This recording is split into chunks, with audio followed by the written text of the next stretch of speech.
mission station on Space to Ground. Welcome to Space to Ground, your weekly look at what's happening on board the ISS. I'm Dan Hewitt. Spring is bringing a lot of vehicle traffic to and from the station. On Monday, the crew said farewell to the Russian Progress 54 cargo ship, which carried away the station's trash to be burned up in the Earth's atmosphere. This cleared the way for the arrival of Progress 55 2 days later on Wednesday.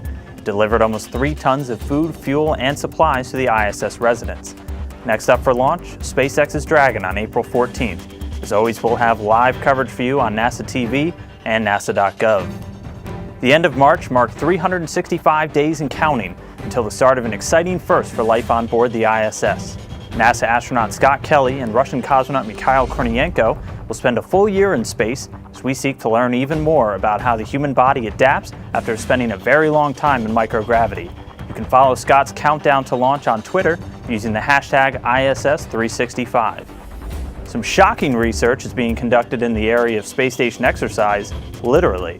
The hybrid training experiment is investigating a new technique of applying electrical stimulation to astronauts' muscles.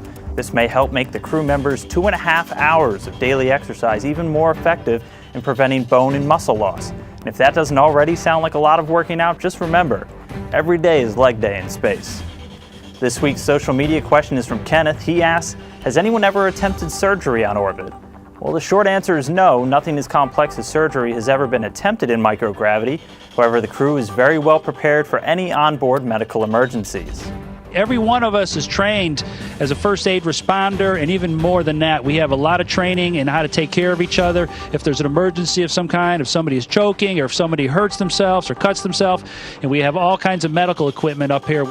Make sure to keep sending your questions and comments using the hashtag SpaceToGround. We'll see you next week.